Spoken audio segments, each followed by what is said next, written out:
Assalamualaikum warahmatullahi wabarakatuh. Kami dari kelompok 5 akan mempresentasikan hasil diskusi kami dengan judul Model-model dan metodologi penelitian tindakan kelas. Apa itu penelitian tindakan kelas? Menurut Wardani dan Wihardit tahun 2007, penelitian yang dilakukan oleh guru di dalam kelasnya sendiri melalui refleksi diri untuk memperbaiki kinerjanya dan meningkatkan hasil belajar siswa. Selanjutnya, menurut Ari Kunto 2010, penelitian yang dilakukan guru bekerja sama ataupun sendiri di kelas dengan penekanan pada penyempurnaan proses dan praktik pembelajaran. Nah, jadi kesimpulannya, PTK adalah penelitian sistematis di kelas untuk meningkatkan kualitas pembelajaran melalui siklus tindakan yang terencana, dilaksanakan, diamati, dan direfleksikan.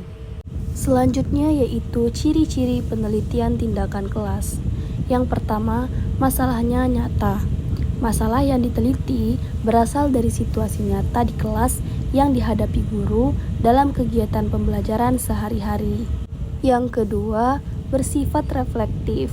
Guru selalu melakukan perenungan ataupun refleksi terhadap apa yang sudah dilakukan untuk perbaikan ke depan. Yang ketiga, berbentuk siklus yang dilaksanakan dalam bentuk siklus berulang, mulai dari perencanaan, tindakannya, observasi, dan yang terakhir refleksi. Yang keempat, tujuan perbaikan.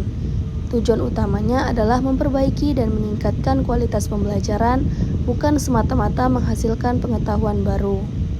Dan yang terakhir yaitu kolaboratif, yang dilakukan secara kolaboratif antara guru dengan peneliti ataupun guru dengan guru lainnya.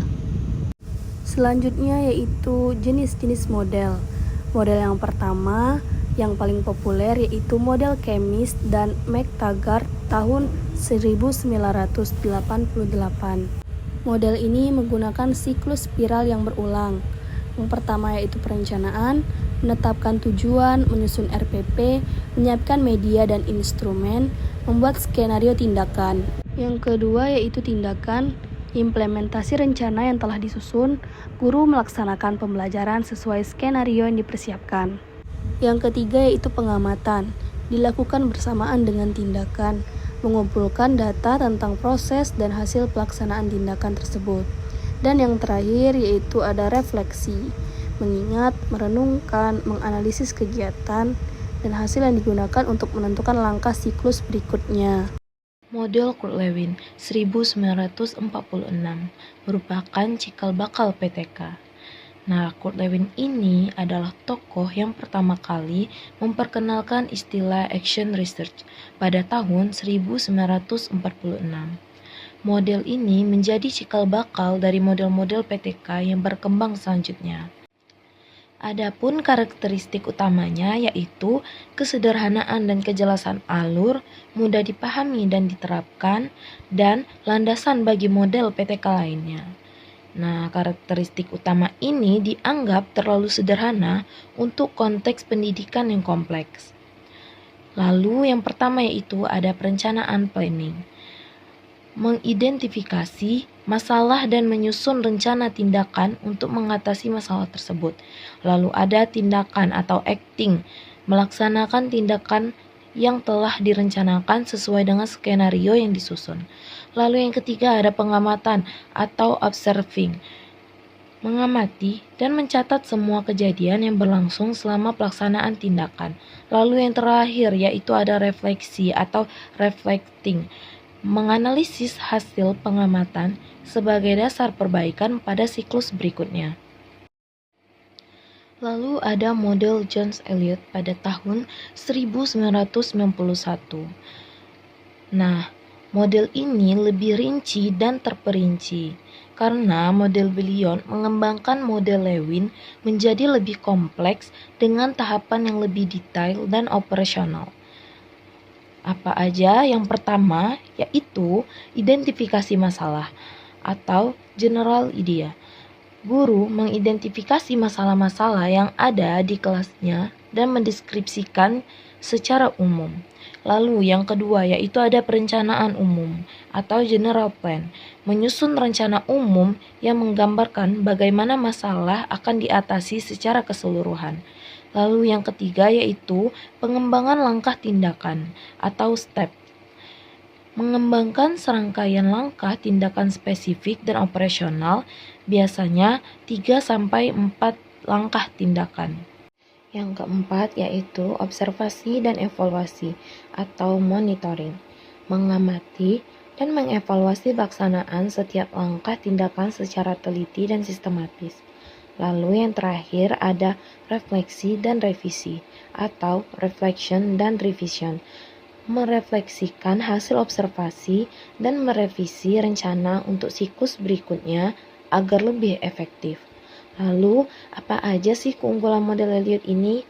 Yaitu, keunggulannya lebih detail dan terperinci dalam menggambarkan langkah-langkah tindakan, cocok untuk penelitian yang membutuhkan tindakan yang bertahap dan terstruktur. Selanjutnya yaitu ada model Hopkins pada tahun 1993 dan MC Kernan pada tahun 1991. Model-model Hopkins ini terdiri dari audit dan diagnosis awal sebelum merancang tindakan. Yang kedua yaitu ada starting point sebagai titik tolak penelitian yang jelas. Lalu ada siklus spiral yang bersifat fleksibel dan adaptif. Selanjutnya, sangat menekankan kolaborasi guru dan peneliti. Terakhir yaitu cocok untuk penelitian partisipatif multi pihak. Alurnya yaitu audit, perencanaan, pengajaran, evaluasi, dan terakhir yaitu refleksi. Lalu model kelima yaitu ada MC Kernan pada tahun 1991. Adapun modelnya yaitu 1. Definisi masalah, 2. Penilaian kebutuhan atau needs assessment, ketiga yaitu ada hipotesis tindakan, yang keempat, rencana tindakan atau action plan. Yang kelima yaitu evaluasi tindakan. Terakhir yaitu definisi ulang masalah. Selanjutnya, perbandingan model-model PTK. Yang pertama itu ada Kemis dan MC Tegar, 4 tahap spiral, dan ini paling populer, mudah dipahami, paling banyak digunakan di seluruh dunia. Yang kedua ada model Kurt Lewin tahun 1946, ada 4 tahap linear juga, model dasar atau cikal bakal PTK, sederhana dan alurnya sangat jelas. Yang ketiga ada model John Elliott tahun 1991, ada 5 tahap rinci, lebih detail dan terperinci dari model Kurt Lewin tadi, dan langkah operasionalnya lebih jelas. Dan ketiga ada Hopkins tahun 1993, spiral dan fleksibel, kalau yang dimana model ini kolaboratif, fleksibel, sangat cocok untuk penelitian partisipasi. Dan yang terakhir ada MC Kernan. MC Kernan itu tahun 1993, ada 6 tahapan sistematis, berbasis analisis kebutuhan mendalam, terbaik, dan peneliti senior. Selanjutnya pertemuan ke-10. Metodologi PTK adalah seperangkat prosedur dan teknik yang digunakan secara sistematis dalam pelaksanaan PTK, mulai dari mengidentifikasi masalah hingga pelaporan hasil penelitian. Adapun siklus hingga indikator keberhasilan agar tercapainya adalah sebagai berikut. Yang pertama adalah identifikasi masalah, terus yang kedua ada analisis dan hipotesis, yang ketiga ada perencanaan tindakan, yang keempat ada pelaksanaan tindakan, yang observasi, dan yang terakhir refleksi. Tanpa metodologi yang tepat, PTK tidak akan dapat dikendalikan sebagai dasar pengambilan keputusan untuk perbaikan pembelajaran. Pemahaman pendalam tentang metodologi PTK sangat penting untuk menjamin kualitas dan validitas penelitian. Instrumen dan teknik pengumpulan data. Dalam penelitian tindakan kelas, instrumen dan teknik pengumpulan data merupakan bagian yang sangat penting karena dari sinilah penelitian memperoleh informasi yang akan digunakan untuk menilai keberhasilan tindakan. Data yang dikumpulkan tidak boleh asal, tetapi harus benar-benar menggambarkan kondisi nyata di kelas agar hasil penelitian bisa dipertanggungjawabkan. Nah, di sini ada yang pertama itu observasi, yaitu pengamatan langsung. Observasi adalah teknik pengumpulan data dengan cara mengamati secara langsung proses pembelajaran yang sedang berlangsung di kelas. Dalam PTK, observasi tidak hanya sekedar melihat, tetapi dilakukan secara terencana dan sistematis. Biasanya instrumen yang digunakan dalam observasi itu yang pertama lembar observasi guru dan siswa, yang kedua catatan lapangan, yang ketiga daftar cek, yang keempat rekaman video atau audio. Yang kedua ada wawancara. Wawancara adalah teknik pengumpulan data dengan cara mengajukan pertanyaan langsung kepada responden, baik itu siswa maupun guru. Tujuan utama wawancara adalah untuk menggali informasi yang tidak bisa didapatkan hanya dari observasi. Nah, di sini ada jenis-jenis wawancara. Yang pertama itu ada wawancara terstruktur. Yang kedua, wawancara semi terstruktur. Dan yang ketiga, wawancara tidak terstruktur.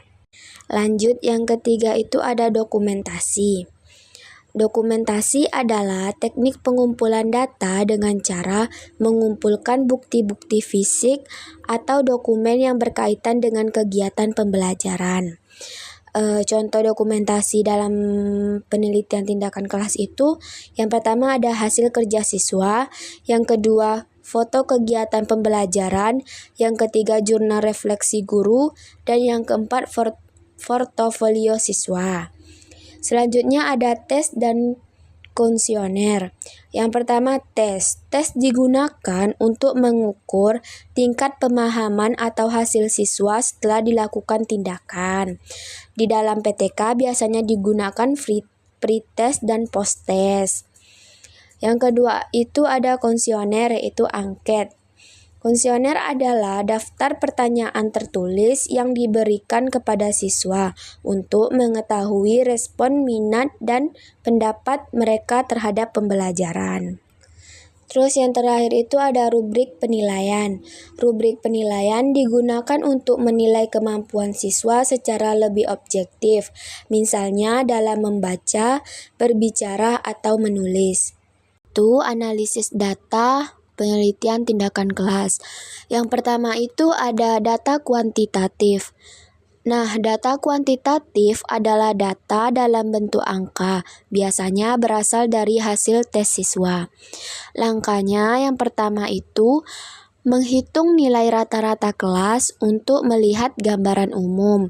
Yang kedua, menghitung presentasi ketuntasan belajar untuk mengetahui beberapa banyak siswa yang mencapai KKM. Yang ketiga, membandingkan pretest dan posttest untuk melihat peningkatan. Yang kedua itu ada data kualitatif. Data kualitatif berupa deskripsi seperti hasil observasi dan wawancara. Langkah-langkahnya itu yang pertama, reduksi data, yaitu memilih data yang penting. Yang kedua, penyajian data disusun dalam bentuk narasi atau tabel. Yang ketiga itu penarikan kesimpulan. Selanjutnya itu ada indikator keberhasilan PTK. Yang pertama itu ada ketuntasan belajar. Ketuntasan belajar dilihat dari apakah siswa mencapai nilai KKM. Biasanya ditargetkan minimal 75% siswa mencapai KKM. Ini menunjukkan bahwa sebagian besar siswa sudah memahami materi. Yang kedua itu ada peningkatan nilai rata-rata. Jika nilai rata-rata kelas meningkat dari sebelum ke sesudah tindakan, berarti pembelajaran mengalami perbaikan. Ini menunjukkan adanya peningkatan kemampuan secara umum. Yang ketiga, peningkatan aktivitas belajar. Dilihat dari siswa lebih aktif bertanya, siswa berani menjawab, dan siswa ikut diskusi. Nah, ini menunjukkan pembelajaran menjadi lebih hidup dan tidak pasif. Dan yang terakhir itu perubahan sikap positif. Misalnya, siswa lebih semangat, lebih percaya diri, dan lebih fokus. Ini penting karena keberhasilan belajar tidak hanya dilihat dari nilai, tetapi juga dari sikap siswa. Baiklah, kesimpulan dari materi kami yaitu PTK merupakan penelitian yang dilakukan oleh guru untuk memperbaiki pembelajaran melalui siklus. Pertama itu siklus perencanaan, tindakan, observasi, dan refleksi. Melalui penggunaan berbagai teknik pengumpulan data dan analisis yang tepat, PTK mampu memberikan solusi terhadap masalah pembelajaran di kelas. Jadi, PTK bukan hanya penelitian biasa, tetapi juga cara guru untuk terus meningkatkan kualitas mengajarnya secara nyata. Itulah pemaparan materi dari kelompok 5. Kalau ada salah, kami mohon maaf, kami akhiri. Assalamualaikum warahmatullahi wabarakatuh.